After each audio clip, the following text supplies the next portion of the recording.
하나님 말씀 함께 보겠습니다. 마태복음 7장 7절부터 12절 말씀입니다. 마태복음 7장 7절부터 12절 말씀입니다. 함께 봉독하겠습니다. 마태복음 7장 7절부터 12절입니다.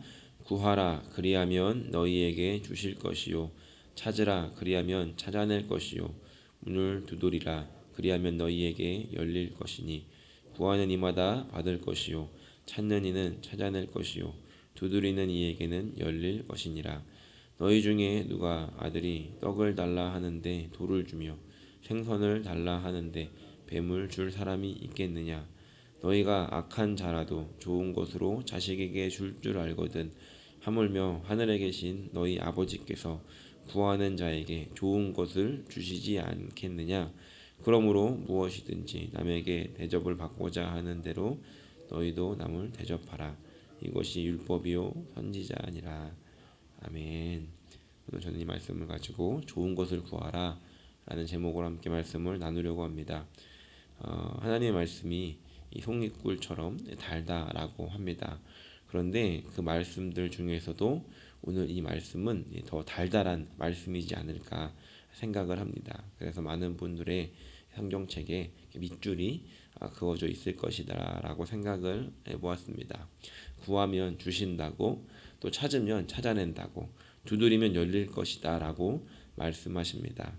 그리고 8절에 보니까 구하는 이마다, 찾는 이마다, 두드리는 이마다 그 모든 이들에게 그것들이 이루어질 것이다 라고 이렇게 말씀하고 있다는 것입니다.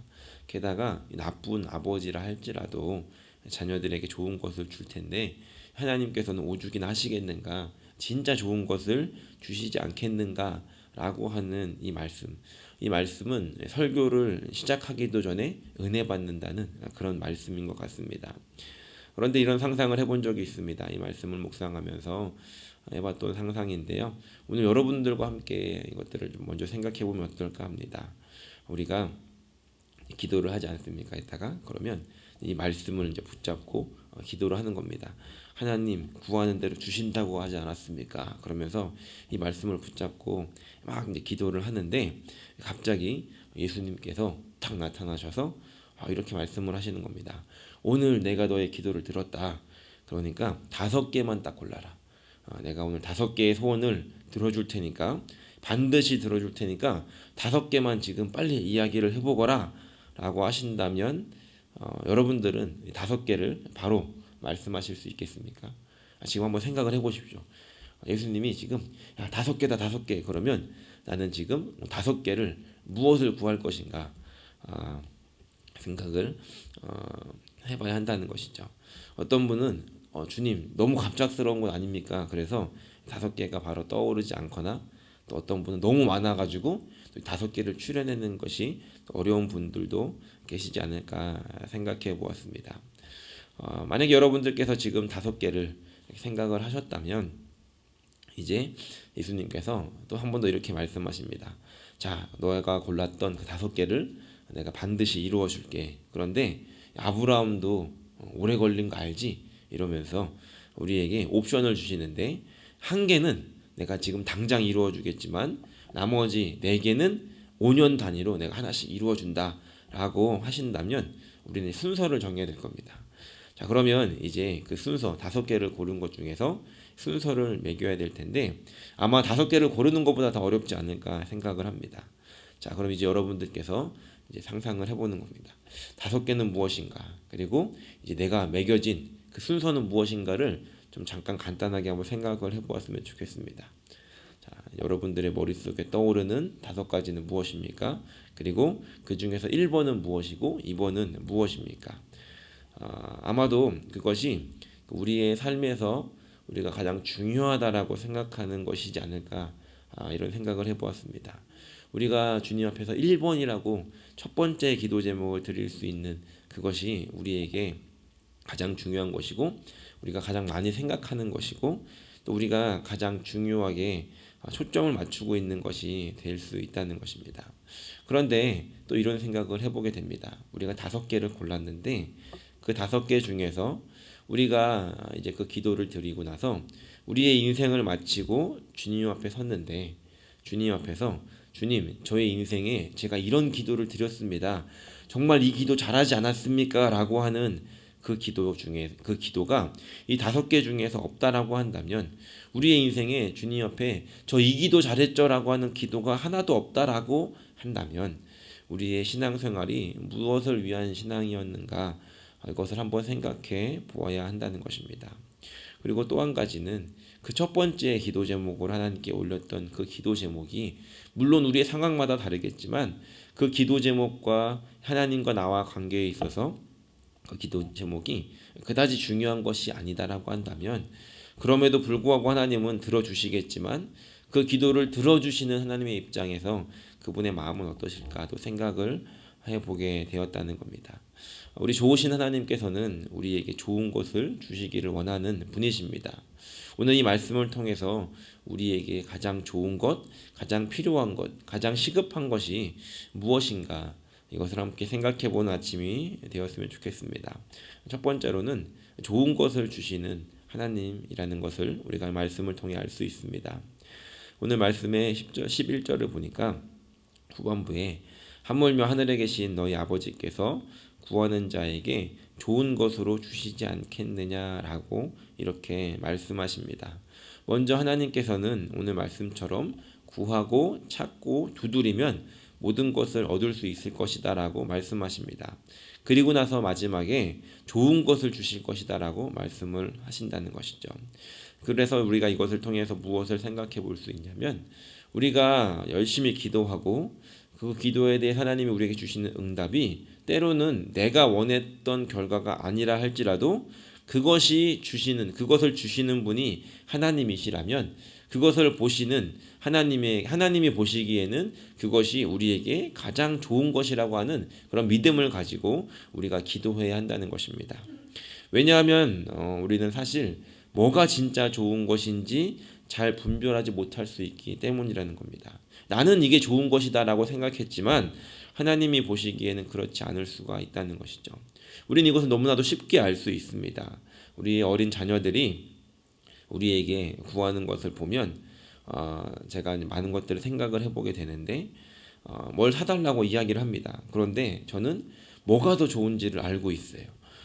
그래서 그것보다 더 좋은 것을 생각해서 사주는 경우도 있고 더 좋은 것이 무엇인지는 알지만 그럼에도 불구하고 그냥 구하는 대로 줄 때도 있습니다. 또한 때로는 그것이 좋지 못한 것일 경우에는 아예 주지 않는 경우도 있다라는 것이죠. 우리도 우리의 인생에서 우리의 자녀들에게 그렇게 대한다면 하나님께서도 우리를 사랑하시는 마음으로 우리에게 그렇게 대해 주신다라고 생각해 볼 때 얼마나 감사한 일이 아니겠습니까? 저의 부족한 이 기도를 이렇게 돌아보면서 한번 생각을 해보았습니다. 만약에 내가 하나님께 기도한 그대로 하나님이 나에게 다 해주셨다라고 한다면 참 끔찍했겠다라는 생각이 들 때가 한두 번이 아니었다는 겁니다. 하나님께서는 제가 구하는 것, 그런데 진짜 좋은 것이 무엇인지 모르는 저를 위해서 하나님께서는 저의 기도를 들으시고 주님의 마음대로 가장 좋은 것을 허락하셨다는 것입니다. 오늘 우리가 기도하면서 우리의 마음을 다해서 우리는 구하지만 우리의 마음속에 이러한 신뢰를 가지고 기도하기를 원합니다. 나의 기도, 내가 정말로 때로는 좋은 것이 무엇인지 구별하지 못할 수 있지만 하나님께서는 그럼에도 불구하고 나에게 가장 좋은 것을 주시기를 원하시는 분이다 라고 하는 마음과 그 믿음을 가지고 오늘 함께 기도할 수 있는 저 여러분들이 되기를 간절히 축원합니다. 두 번째로 우리가 이 말씀을 통해서 생각해 볼 수 있는 것은 그렇다면 진짜 좋은 것이 무엇인가 하는 것입니다. 예수님께서 아버지께서는 좋은 것을 주시지 않겠느냐라고 했는데 그 좋은 것이 우리가 무엇인지를 우리는 말씀을 통해서 찾아볼 수 있습니다. 이것은 누가복음에 나오는 이 동일한 말씀에서 찾아볼 수 있는데 누가복음에서는 이 말씀을 이렇게 기록하고 있습니다. 누가복음 11장 13절인데요. 함께 같이 읽어보겠습니다. 너희가 악할지라도 좋은 것을 자식에게 줄 알거든 하물며 너희 아버지께서 구하는 자에게 성령을 주시지 않겠느냐 하시니라. 동일한 말씀입니다. 그 앞에도 동일한 내용이 기록되어져 있는데 누가복음에서 이 누가는 이 좋은 것을 이렇게 기록하는데 성령을 주시지 않겠느냐라고 이렇게 기록합니다. 이 누가는 다른 복음서보다 이 성령에 대해서 조금 더 많이 강조합니다. 사도행전에서도 마찬가지인데 이 누가의 삶을 통해서 성령께서 감동을 주셔서 이 복음서를 기록을 하게 하셨을 텐데 이 누가의 이 모든 삶을 살아가면서 이 누가가 아무리 생각을 해보아도 하나님께서 주시는 가장 좋은 것이 무엇인가를 생각해 보니까 그것이 바로 성령이라는 것을 깨달았다는 겁니다. 아마 이 말씀에 대해서 두 가지의 반응이 있으실 겁니다. 하나님께서 주시기에 가장 좋아하시는 것, 좋은 것이 성령이다라고 하는 것에 대해서 어떤 분은 그렇지, 성령이 가장 좋은 것이지라고 이렇게 반응하시는 분이 계실 거고, 또 한 분은 성령이 좋은 건 알겠는데 그게 왜 좋은데? 라고 이렇게 반응하시는 분이 계실 것 같습니다. 그것이 왜 좋은 것인지 간단하게 말씀을 드리고 오늘 말씀을 맺으려고 합니다. 가장 중요한 것은 이것인데 우리에게 성령을 주셨다라고 한다는 것은 무엇이냐면 바로 하나님 자신을 우리에게 주셨다는 겁니다. 하나님께서 주실 수 있는 것 중에 가장 좋은 것은 하나님 자신이시지 않겠습니까? 우리가 누군가를 사랑한다라고 한다면 우리는 다 줄 수 있다라고 고백을 합니다. 다 줄 수 있다라고 하는 것은 우리 자신을 준다는 것보다 더 큰 것이 없다는 것입니다. 하나님께서도 우리에게 성령을 주시겠다라고 한다는 것은 하나님 자신을 우리에게 주신다는 것이기 때문에 그것은 하나님으로부터 우리가 받을 수 있는 가장 좋은 것이 되어진다는 것입니다. 예수님 오시기 전에 시대에도 성령의 역사들은 있었습니다. 구약 성경을 보면은 성령의 감동으로 선지자들이 예언을 하고 또 구약 성경을 기록했던 이 성경의 기자들도 성령의 감동으로 성경을 기록했습니다. 그런데 그 역사들을 보면은 전적으로 하나님 마음대로였습니다. 그러니까 구한다고 받는 개념이 아니라 성령께서 갑자기 부어주셔서 하나님께서 그 놀라운 일들을 이루게 하셨다는 것입니다. 사사기의 시대도 마찬가지였죠.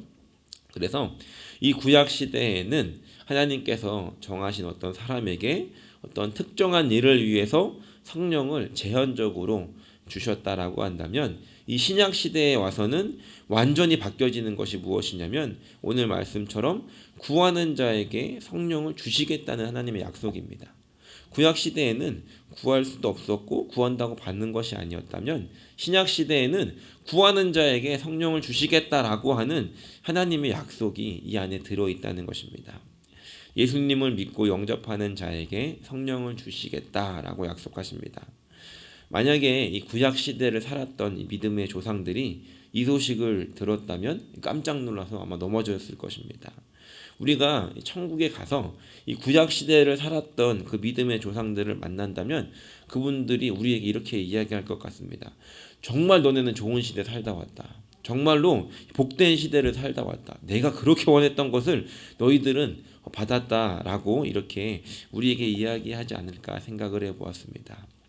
성령께서 우리 안에 오셔서 우리 안에 성령을 주신다라고 하는 것, 우리의 마음속에 하나님께서 오셔서 예수가 믿어지게 하시고 말씀이 믿어지게 하시고 우리의 삶에 동행하여 주시고 또 돕는 자가 되셔서 우리가 오늘 하루를 이 세상을 살아갈 수 있는 지혜도 주시고 또 우리가 무엇이 죄인지 이것을 분별할 수 있는 깨달음도 주시고 우리 안에 세상이 줄 수 없는 기쁨과 평안을 주시는 분이 바로 성령님이라는 겁니다. 그렇다면 이것이 가장 좋은 것이지 않겠습니까? 호주에 이제 하웨이 노만이라는 게 있죠. 가구랑 뭐 여러 가지를 파는 그런 이제 가구점이 있는데 뭐 여러 가지 가구들이 있더라고요. 한 번은 이제 와이프랑 갔다가 이제 구경을 이제 하다가 침대가 있는 겁니다. 몇천 불짜리 침대가 있더라고. 물론 뭐 몇만 불짜리 침대도 있겠죠. 침대 코너에 갔더니 침대가 쫙 많이 있는데 이제 특별하게 이제 그 디스플레이를 해놓고 가장 이제 비싼 침대를 이렇게 전시를 해놨더라고요. 그래서 이제 보니까 누워볼 수 있게 한 겁니다. 그래서 제가 이제 한번 누워나 보자. 누웠더니 침대가 저를 이렇게 안아주더라고요. 이렇게 이런 좋은 침대가 있었구나. 그런데 이런 생각을 해봤습니다. 침대가 아무리 좋아도 하나님께서 오늘 나에게 평안함을 주시지 않는다면 침대가 무슨 소용이 있겠습니까? 잠이 오겠습니까? 마찬가지로 성령께서 우리 안에 동행해 주시지 않는다라고 한다면 사실 우리가 구해서 우리가 좋다라고 생각해서 받을 수 있는 모든 것들이 별로 의미가 없을 수 있더라는 것입니다. 우리가 아무리 좋은 차를 타고 가더라도 내가 그 차를 타고 가는데 그 방향이 어딘지를 모른다라고 한다면 그 차가 무슨 소용이 있겠습니까? 요즘에 한국에 보니까 코로나 때문에 해외여행을 못 가다 보니까 이런 상품이 나왔더라고요. 그러니까 여행사에서 항공사에서 비행기를 타고 가는데 그냥 갔다가 다시 돌아서 그 자리에 내리는 겁니다. 우리는 이제 비행기를 타면 어디를 가지 않습니까? 어떤 목적이 있어서 가고 또 여행을 위해서 가고 고향을 가거나 어떤 목적을 가지고 비행기를 타고 여행을 하는데 우리의 사실 비행기를 탄다는 어떤 즐거움이 어디를 간다라는 즐거움인데 이 항공사에서는 그것을 조금 바꿔서 이제 비행기를 타는 즐거움으로 만든 겁니다. 그래서 김포공항에서 비행기를 타고 떠서 그냥 한 바퀴 돌고 다시 김포공항에 내리는데 사람들이 이제 여행을 못 가고 비행기를 못 타다 보니까 그걸 오픈하자마자 그게 이제 금방 매진됐다는 소식을 들었습니다. 물론 그 비행기를 타는 즐거움도 있겠죠. 그런데 우리가 비행기를 타서 가졌던 어디를 간다라고 하는 목적과 그 기쁨은 사실 그 비행기 안에서 누리지 못하게 된다는 것입니다. 우리의 삶에 우리가 좋은 것을 구했지만 만약에 그것이 우리가 주님 앞에 가는 날 아무 소용없는 것이다라고 한다면 우리는 그것을 바르게 구했는가도 한번 생각해 볼 수 있더라는 것입니다. 바라기는 오늘 우리에게 정말로 좋은 것을 주시기 원하시는 하나님이 우리에게 정말로 주시기 원하시는 것이 성령이다라고 한다면 오늘 다시 한번 우리의 이 질문에 우리는 어떻게 대답할지 생각해 볼 수 있을 것 같습니다. 처음에 제가 서두에 5가지 소원에 대해서 물으시면 여러분들은 뭐라고 대답하시겠습니까? 라고 물었습니다. 그리고 그 중에 첫 번째가 무엇이냐고 물으신다면 무엇이라고 대답하시겠습니까? 라고 물었습니다. 오늘 바라기는 오늘 그 5가지의 그 소원 중에 성령을 구하는 기도가 우리 안에 있기를 소원하고 더 나아가서 첫 번째 지금 당장 내가 무엇을 들어줄까라고 예수님께서 말씀하신다라고 한다면 다른 어떤 것보다 성령을 구하고 하나님의 은혜를 구하고 나는 알지 못하지만 가장 좋은 것을 달라고 하나님께 맡겨드릴 수 있는 기도를 올려드리는 그런 저 여러분들이 되시기를 예수님의 이름으로 간절히 축원합니다.